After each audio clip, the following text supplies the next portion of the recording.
ఇక వార్తల్లోని వివరాలు చూద్దాం. తిరుపతి రూరల్ మండలం తుమ్మలగుంట చెరువులో అనధికారిక నిర్మాణాలపై నేషనల్ గ్రీన్ ట్రిబ్యునల్ కొరడా ఝుళిపించింది. చెరువు స్వరూపాన్ని మార్చిన వారిపై చర్యలు తీసుకొని నిర్మాణాలను తొలగించాలని సూచించినట్లు తెలుస్తోంది. గుంటలు, చెరువులు ఆక్రమించరాదని, అందులో ఎలాంటి నిర్మాణాలు చేపట్టరాదని సుప్రీంకోర్టు, నేషనల్ గ్రీన్ ట్రిబ్యునల్ స్పష్టమైన ఆదేశాలు ఇచ్చినప్పటికీ కొంతమంది ఖాతరు చేయకుండా చెరువులను ధ్వంసం చేస్తున్నారు. తిరుపతి రూరల్ మండలం తుమ్మలగుంట చెరువులో అనధికారిక నిర్మాణాలపై నేషనల్ గ్రీన్ ట్రిబ్యునల్ కొరడా ఝురిపించింది. సర్వే నంబర్ 60లో 82 ఎకరాల విస్తీర్ణంలో తుమ్మలగుంట చెరువు ఉంది. దీనికి ఎగువన ఉండే పేరూరు చెరువు, స్వర్ణముఖి నుంచి కాలువల ద్వారా తుమ్మలగుంట చెరువుకు నీళ్లు వచ్చేవి. ఈ నీటితో తుమ్మలగుంటలో 180 ఎకరాల ఆయకట్టుతో పొలాలు పచ్చగా, గ్రామంలో నీరు పుష్కలంగా ఉండేది. భూగర్భ జలాలు బాగా అందుబాటులో ఉండేవి. ఇదంతా ఒకప్పటి మాట.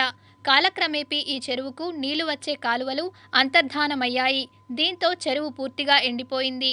తుమ్మలగుంట చెరువుకు 2 నీటి సరఫరా కాలువలు ఉండేవి. స్వర్ణముఖి నుంచి పాత కాలువ మీదుగా ఒకటి, పేరూరు చెరువు నుంచి అక్కగార్ల సకం కాలువ నుంచి మరో కాలువ తుమ్మలగుంటకు అనుసంధానమై ఉండేవి.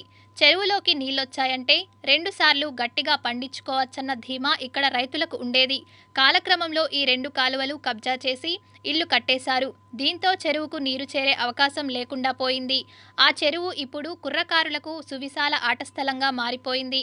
82 ఎకరాల చెరువులో 22 ఎకరాలను మునక పట్టాల కింద రైతులకు రెవెన్యూ అధికారులు అందించారు. తక్కిన 60 ఎకరాల్లో తుమ్మలగుంట స్థానికుడైన చంద్రగిరి ఎమ్మెల్యే చెవిరెడ్డి భాస్కర్ రెడ్డి గతంలో తుడా చైర్మన్గా ఉన్నప్పుడు చెరువు సుందరీకరణ చేయాలని భావించారు. ఈ క్రమంలో ట్రాక్ వేశారు. చెరువు చుట్టూ వాకింగ్, బోటింగ్ ఏర్పాటు చేయాలని చెరువును కొంత భాగం వరకు తవ్వారు. అందులోనే క్రికెట్ అసోసియేషన్కు కొంత భాగం కేటాయించారు. నెట్ ప్రాక్టీసింగ్కు వినియోగిస్తున్నారు. ఏడాదికి ఒకసారి ఇక్కడ గ్రామీణ క్రికెట్ పోటీలు పెడుతుంటారు. ఈ నేపథ్యంలో చెరువు తన స్వరూపాన్ని కోల్పోయిందంటూ ఎన్టీటీకి ఫిర్యాదులు అందాయి. ఇప్పటికే ఆ స్థలంలో కోట్లాది రూపాయలను వెచ్చించి చేపట్టిన పనులు వృధా కానున్నదని, నిబంధనలకు విరుద్ధంగా నిర్మాణాలు చేయడంపై ఫిర్యాదులు అందడంతో ఎన్టీటీ ఆగ్రహం వ్యక్తం చేసింది. నిర్మాణాలపై ఏప్రిల్ 23వ తేదీలోపు నివేదిక ఇవ్వాలని కాలుష్య నియంత్రణ మండలితో పాటు కలెక్టర్ను ఆదేశించినట్లు సమాచారం. దీంతో తుడా అధికారులు నివేదిక సమర్పించడానికి తర్జన భర్జన పడుతున్నట్టు తెలుస్తోంది. గతేడాది సెప్టెంబర్లో తుమ్మలగుంట చెరువులో ఏం జరుగుతోందో వివరణ ఇవ్వాలని కలెక్టర్, తుడా నీటిపారుదల శాఖను ఎన్టీటీ ఆదేశించింది. తుమ్మలగుంట చెరువు అన్యాక్రాంతమవుతోందని పలువురు స్థానికులు చేసిన ఫిర్యాదు మేరకు ఎన్టీటీ గతంలోనే సీరియస్ అయింది. చెరువు స్టేటస్పై నివేదిక పంపాలని ఆదేశించింది.